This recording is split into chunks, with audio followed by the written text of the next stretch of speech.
Hey, welcome back. We have a pen here. I hope this is going to be an exciting one for you today, and this is probably the first time any of you have ever seen an Autmog pen without the case closed, without the mailing envelope closed. Why is that? Because I actually just had the chance to pick this up in Vancouver, which is about an hour from me, at the Autmog machine shop with Brian Howie, and it was really a fun experience to get up there and see it. And then he got to hand me the pen, which was really cool. So this has been a very hyped pen. This is the new 38 sort of tapered or dual, whatever you want to call it, body here. And I got to handle a few of these while I was up there and just see what was all the hype about. There's a lot of talk right now about this pen, and people are really liking the size and the mech. And I wanted to see for myself. Oh yeah, it's very good. I've handled a dozen or so of the Autmog click pens. I have some others as well here that I'll bring out so that we can compare a little bit. But this is really, really good. And I'll tell you what I like about it, and then maybe some of the things that might not be the best fit for everyone. I really like the size. This is an Autmog 40 in the aluminum mech. It was the best mechanism that I have felt in terms of smoothness to date. This one is right up there with it and has just a little more pizzazz to it. It's got a little more action going to it. Buttons, very similar, both nice and tight. Very similar size. I do like the 38 just a touch more. It's a stepped nose. And I actually got to see him make these while I was there, which was really cool.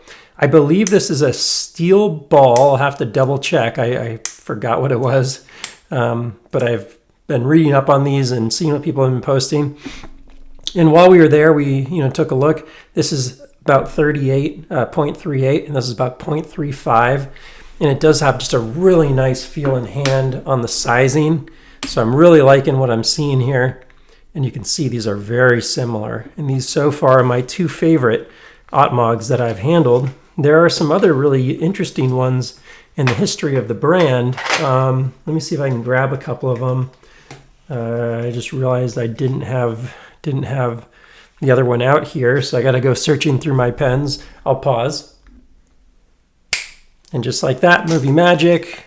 No time passed at all. There's an aluminum from the original Kickstarter. I actually got to see the original pen that he made, where that was based off of. And then here is, I believe, a 38, 37 maybe. Looks like maybe it's just a little, oh boy, it's real close. Maybe a 38 and a copper. So these are both twist pens. And those are just cool pieces of history from the way he originally made pens. But it was really a pleasure to see how he did it, hear how he thought about it, hear why he changes the styles so much. There are very few pen makers that change the style so much, and I asked him about that, and he had some really interesting things to say about it. I will do a separate video more about the factory tour, the machine shop tour. But let's just focus on this pen and get some stats out of the way here and do some measurements and whatnot. And see what we think. Sorry, this thing's a little dusty here. So on the weight, titanium with brass, 0.84, literally verbatim, like my perfect pen weight personally, not for everyone necessarily. This 40 without the tapered body, quite a bit heavier at 1 ounce, but both really good, both in range for what I love, but one is pretty much exactly what I look for in a pen. It's like the exact same weight as my Smooth Precision pens. As anyone that watches the channel knows, I'm totally obsessed with those. And that's like exactly the same weight as those SPPs. I have a bunch of my pens wrapped up in these bags right now. So I'm trying to find it right now to weigh it in and compare it, but none of them, I can't see any of the pens. So I'm just gonna have to pop a couple of these open. There it is. Look at that.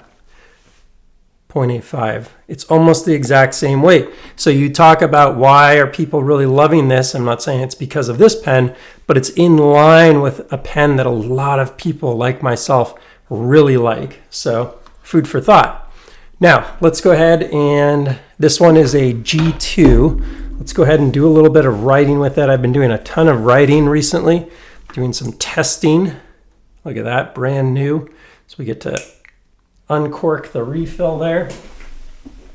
And we will go, it looks like he's running a 0.5 on the G2 if I'm not mistaken. Oh, that does write really, really well. I actually sat down for this. Sometimes I do these videos and I stay standing and I can't get a good angle. I really want to see what this feels like. Wow, there is just no tip wiggle whatsoever. And then let's go extra small here. Yeah, that feels really good. Maybe this is a 0.7 on the G2 refill.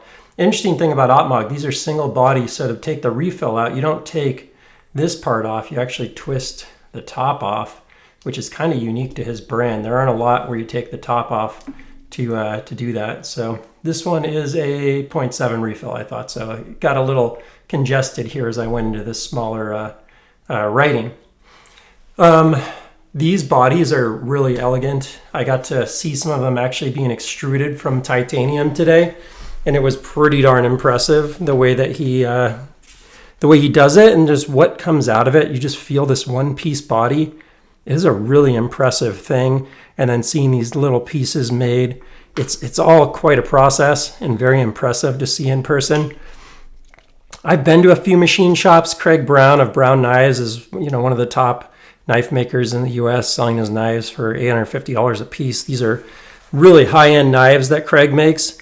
And I have to say, like, just the theory that Brian talked about today and sort of his method, it was impressive. And you can really see why it comes out in the pens.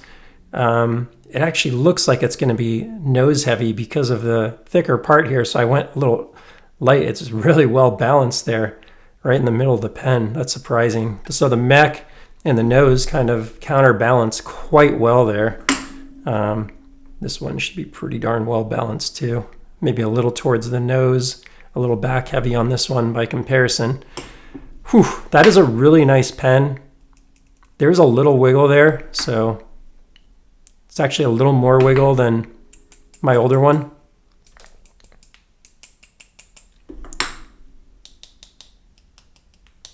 So it's a little more rattly.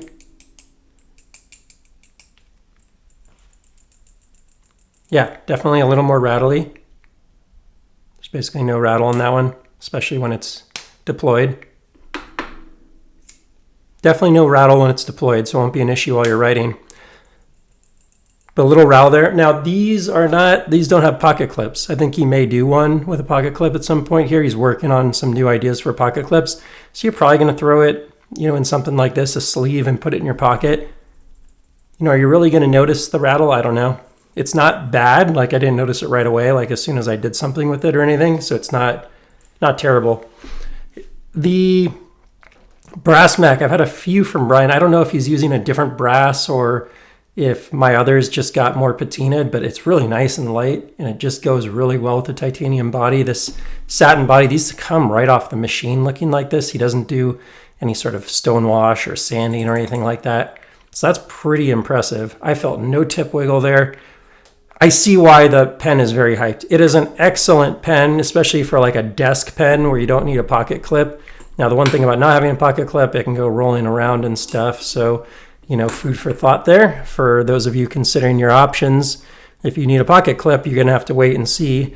Brian does, a few hundred per design, and then he switches it up. Maybe he adds a pocket clip, or maybe he does a different refill.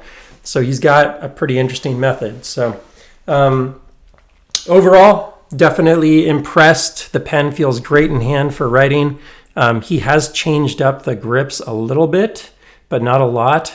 It feels pretty much the same as this one from like a year and a half ago, I think is when I got that. But like just the way it just feels a little less sticky on my finger, so a little less abrasive, which I like. But it's generally pretty similar. I personally would like space these out just a touch more like a Magnus or a Smooth Precision pens, but we're really splitting hairs at that point. So this is a impressive little pen here. That's all for now. If you enjoyed, please feel free to like and subscribe, and I will see you on the next one. Take care.